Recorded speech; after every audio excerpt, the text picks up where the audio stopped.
જય શ્રી કૃષ્ણ, જય જલારામ. સવારના વાગ્યા છે 8. આજનો વિડીયો અહીં સ્ટાર્ટ કરું છું. ધીરે ધીરે એને સ્કૂલે જવાનો ટાઈમ થઈ ગયો છે. જો એને લંચ બોક્સ માટે શું બનાવ્યું છે એ બતાવું તમને, અને પછી વિડીયો કન્ટિન્યુ કરું. જો લંચ બોક્સ થઈ ગયા છે રેડી. કોબીનું શાક, રોટલી ને પાપડ, ને ફ્રૂટમાં છે કેરી.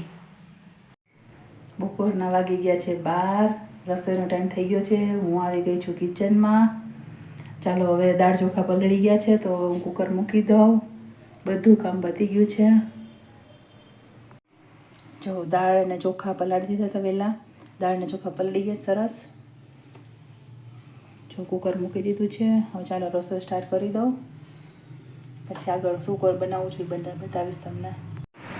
બપોરના વાગી ગયા છે 2:30 અને મારે છોકરાઓને સ્કૂલે તેડવા જવાનું છે આજે. મારે સ્કૂલે થોડું કામ છે એટલે તો ચાલો હું પહેલાં સ્કૂલેથી તેડી આવું છોકરાઓને. જે શક્ય હશે તો ત્યાં હું બતાવીશ.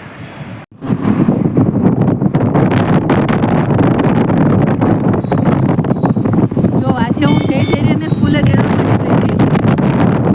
આ જો કોડીનારનો વ્યૂ.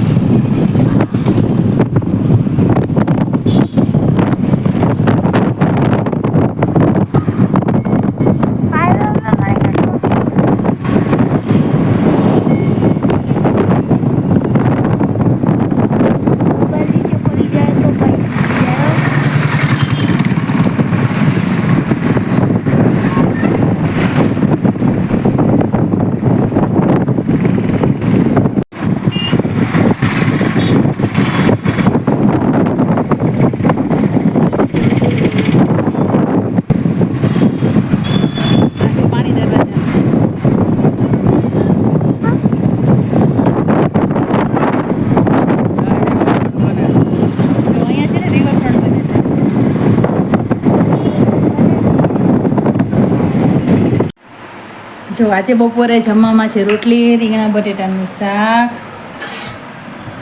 દાળ, ભાત, છાશ અને પાપડ અંદર છે. રાતના વાગી ગયા છે 8 અને હું જો ટ્યુશન કરાવીને ફ્રી થઈ ગઈ છું. હવે ઇસ્ત્રી કરવાની છે, કરી નાખું. પછી રસોડામાં જાઉં. શું બનાવવું એ જ આઈડિયા નથી કાંઈ.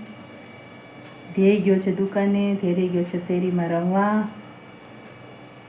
જો બતાવું શું કરું છું. જો કપડાં લઈને બેઠી છીએ, કપડાં સંકેલું છું. આ એટલા કપડાં ઇસ્ત્રી કરવાના બાકી છે હજી, જો ચેરમાં રેખા છે. પછી ધીરે એનો પ્રોજેક્ટ બનાવવાનો છે મેરી પાઠશાલાનો. ધીરે આવે પછી એની પાસે કરાવીશ હું. ચાલો મારું કામ કન્ટિન્યુ કરું ત્યાં સુધી. જો ધૈર્ય પ્રોજેક્ટ બનાવે છે, કલરિંગ કરે છે અત્યારે.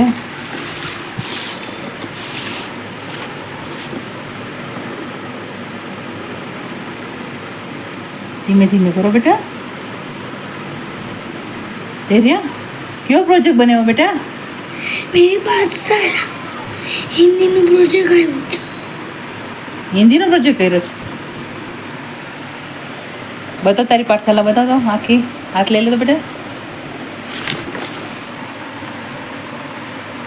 હા સારું કર્યું છો. હજી અહીં કલર બાકી છે ને, કરીને બતાવ.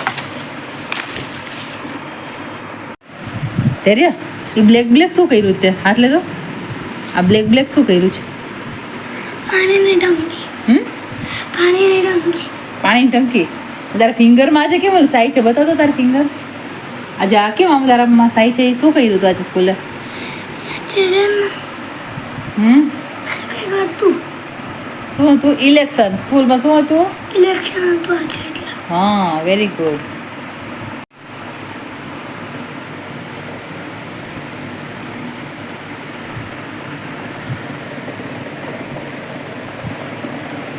હે તો શું કરે છે? કલર.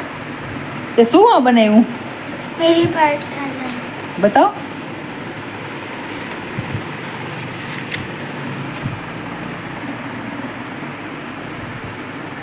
હા ફાઇન કર્યું હો.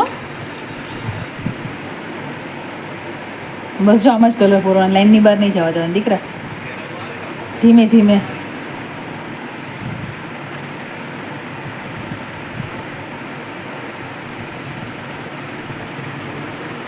ચાલો હવે સુઈ જવું છે ને બેટા આપણે. બોલો. આજનો વિડીયો અહીં એન્ડ કરીએ છીએ. લાઈક કરો, શેર કરો, સબસ્ક્રાઈબ કરો. ધ્યેયભાઈ કમેન્ટ કરો. કમેન્ટ કરો. હા, ધ્યેય બહુ થાકી ગયો છે. જય શ્રી કૃષ્ણ, જય જલારામ.